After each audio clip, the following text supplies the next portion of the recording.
Hello everyone. तो आज हम लोग शॉर्ट ट्रिक्स में नेचर ऑफ रूट्स के बारे में डिस्कस करने वाले हैं कि नेचर ऑफ रूट्स कैसे काम करता है, क्या क्या चीजें इसमें होती है। जैसा कि आप लोगों ने पढ़ा होगा कि जो सेधाचार्य रूल है, क्वाड्रेटिक फॉर्मूला, वो कहता है कि जो मूल है मतलब रूट्स है वो क्या होता है, minus B plus minus root D upon two. अगर कोई भी क्वाड्रेटिक इक्वेशन आपका दिया हुआ हो, x square plus B x plus C equal to zero, obvious है जहाँ पे ए जीरो नहीं होना चाहिए और ए बी सी आपका रियल नंबर हो या फिर कॉम्प्लेक्स हो। जनरली नेचर ऑफ रूट्स में हम लोग रियल ही बात करते हैं, ठीक है, कि ए बी सी रियल होना चाहिए। तो ये हमारे पास होता है इसका मूल, मतलब रूट्स होता है, ठीक है। अब अगर इस रूट्स की बात करें और ए बी सी अगर हम यहाँ से रियल नंबर में बात कर रहे हैं कि ए बी सी जो है वो रियल नंबर से होना चाहिए, तो यहाँ पे अगर देखें तो सारा मामला जो अटका हुआ रहता है वो डी पे रहता है। क्यों? क्योंकि डी जो है वो रूट के अंदर है, डी यहाँ पे रूट के अंदर है। तो सोचो अगर डी को हम, ठीक है, पॉजिटिव ले लिए, तो डी को अगर हम पॉजिटिव लिए तो होगा क्या, चीजें सुनना। डी पॉजिटिव आने से ये हुआ हमारे पास कि यहाँ पे चीजें में रूट के अंदर डी लेंगे तो ये एक पॉजिटिव क्वांटिटी देगा। अगर रूट के अंदर में डी, तो आपका डी भी पॉजिटिव है तो रूट जो आपका है वो पॉजिटिव देगा। और पॉजिटिव देने के कारण जो हमारे पास x का वैल्यू आएगा, क्योंकि b भी आपके पास एक रियल नंबर है, a भी आपके पास एक रियल नंबर है और रूट d भी एक क्या आ गया, रियल नंबर आ गया, ठीक है। तो तीनों मिला के क्या देगा, रियल नंबर देगा। तो यहां से क्या मिलेगा कि जो आपका x है वो भी क्या हो जाएगा, रियल हो जाएगा, ठीक है। अच्छा, रियल होगा, साथ ही साथ क्या होगा कि प्लस माइनस रूट डी है तो एक बार ऐड करेंगे और एक बार सब्ट्रैक्ट करेंगे, और ऐड सब्ट्रैक्ट करने पे क्या हो जाएगा कि दोनों अलग अलग आएगा। तो इसीलिए कहते हैं कि रियल भी होगा और साथ ही साथ क्या होगा, डिस्टिंक्ट भी होगा। क्या क्या समझे आप, क्या बोले कि जो इसका मूल है वो कितना होगा, एक बार होगा minus B plus root D upon two A, एक बार होगा minus B minus root D upon two A. अब खुद सोचो कि रूट डी अगर एक पॉजिटिव क्वांटिटी है तो प्लस के कारण ये इससे जुड़ेगा, ठीक है, और घटेगा जो भी आना होगा आएगा अपना। जैसे मान लो ये -2 है और ये 3 है तो ये 1 आ जाएगा, लेकिन यहाँ पे -3 -2 -5 आ जाएगा। तो चीजें अलग अलग हो रही ना, इसीलिए यहाँ पे कहते हैं रियल होगा और डिस्टिंक्ट होगा, मतलब अलग अलग होगा। अच्छा, इसमें एक और कंडीशन होता है, ध्यान सुनिएगा, क्या कि रियल और डिस्टिंक्ट की बात कर रही है, इसमें ये भी होता है साथ में कि अगर डी आपका परफेक्ट स्क्वायर हुआ, डी इज परफेक्ट स्क्वायर। अब इसमें क्या मतलब हुआ डी का परफेक्ट स्क्वायर होना, सुनना ध्यान से आप। देखो अगर रूट डी की बात करें और डी अगर आपका परफेक्ट स्क्वायर नंबर नहीं हुआ, परफेक्ट स्क्वायर नंबर मतलब जैसे आपका 1 हो गया, आपका 4 हो गया, 9 हो गया, 16 हो गया, 25 हो गया, तो ये जो सारे नंबर्स है ना, ये जो सारे नंबर्स हैं, ये सारे नंबर्स कहते हैं परफेक्ट स्क्वायर नंबर्स। अब इसमें ये चीज होता है कि अगर ये रूट के अंदर में लाई करेगा तो रूट 9 ये हो जाएगा 3, रूट 16 ये हो जाएगा आपका 4, रूट 36 ये हो जाएगा आपका 6, ठीक है। लेकिन अगर आपको बोले कि रूट 5 कितना होता है तो रूट 5 बाहर निकलेगा ही नहीं। तो ये आपका इरेशनल नंबर है, इरेशनल नंबर है और ये सारे आपके रैशनल नंबर है। तो फायदा क्या होता है कि जब भी आप यहाँ पे परफेक्ट स्क्वायर का रूट निकालते हो तो वो रैशनल आता है।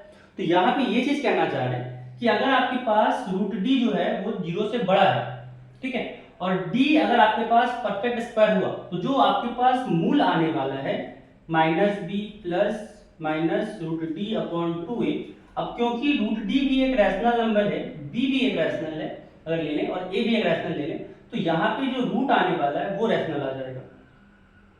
समझे क्या बोले, क्योंकि रूट डी आपका परफेक्ट स्क्वायर बन जाएगा तो चीजें रैशनल में आ जाएंगी। तो अगर आपके पास यहाँ पे ए बी जो है वो रैशनल है,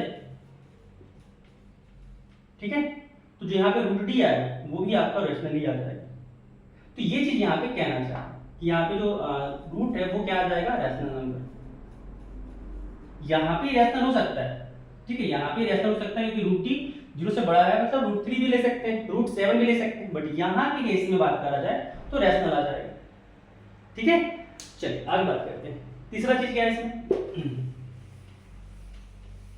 इसमें थर्ड है कि जब d आपके पास 0 हो जाए, अगर d 0 हो जाएगा तो ध्यान सुनिएगा, ये रूट d हट जाएगा दोनों में से, और रूट डी अगर हटेगा क्योंकि डी 0 है तो माइनस बी बाई 2 आया और यहाँ भी माइनस बी बाई 2 आया, क्योंकि बी और ए रियल नंबर है तो बी और ए रियल होने के कारण यहाँ पे क्या हो जाएगा, तो रूट्स तो रियल रहेगा, तो यहाँ पे कहते हैं कि रूट्स कैसा है, रियल है। ठीक है, और साथ ही साथ देखो गौर से यहाँ पे, तो यहाँ भी बी बाई 2 माइनस में है और यहाँ भी बी बाई 2 माइनस में है, मतलब यहाँ पे इक्वल भी है, समझे। तो रूट्स यहाँ पे रियल भी है और साथ ही साथ इक्वल भी है। अब अगर बात करा जाए तीसरा कंडीशन, तो डिस्क्रिमिनेंट अगर लेस देन 0 हो जाए, ठीक है, ध्यान सुनिएगा, डिस्क्रिमिनेंट अगर लेस देन 0 हो जाए तो यहाँ पे रूट डी प्लस में, एक बार रूट डी माइनस में।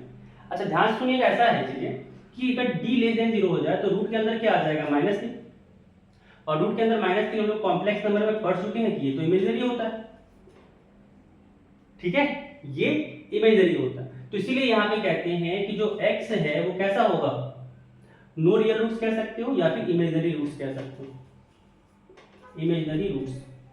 तो इसका जो रूट्स है वो इमेजिनरी हो जाएगा, क्यों, क्योंकि ये इमेजिनरी नंबर दे देता है, रूट के अंदर में नेगेटिव, रूट के अंदर में नेगेटिव क्या कहलाता है, इमेजिनरी नंबर, तो यहाँ पे देने लगा इमेजिनरी नंबर, और दोनों रूट अलग अलग होगा, ध्यान रखिएगा, इसमें जो रूट्स होंगे वो डिस्टिंक्ट होंगे, ठीक है। तो ये चीजें यहाँ पे होता है कि डिस्क्रिमिनेंट का खेल कैसे खेला जा रहा है, समझ में आया। अच्छा एक चीज में और ध्यान रखिएगा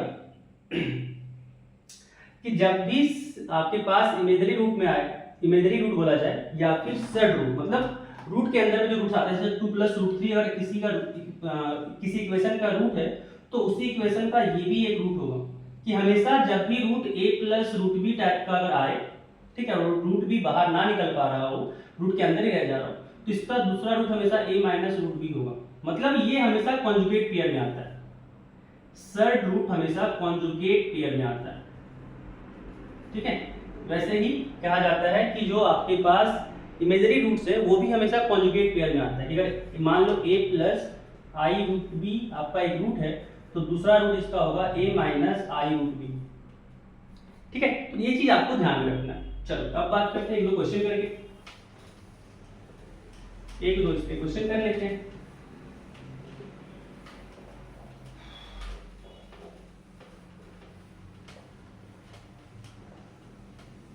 जैसे एक क्वेश्चन यहाँ पे लेते हैं कि x² + 4x + 3 = 0, इसमें बताना है कि इसके रूट्स का नेचर क्या है। तो यहाँ पे सबसे पहले d का ही खेला है, d अगर निकाला जाए तो d का फॉर्मूला क्या था, b² - 4ac। इस वाले इक्वेशन में अगर देखा जाए तो a कितना है, तो x² के साथ जो होता है 1, b कितना है 4, c कितना है 3।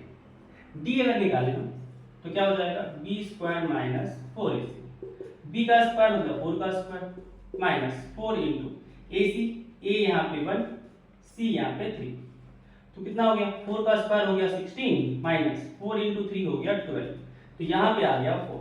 अब 4 जो है वो 0 से बड़ा है, ठीक है, 4 यहाँ पे 0 से बड़ा है, इसीलिए कहेंगे कि इसके पास रूट्स कैसा है, रूट्स यहाँ पे जो है वो रियल है, ठीक है, और क्योंकि 0 से बड़ा है तो रियल के साथ साथ डिस्टिंक्ट भी है,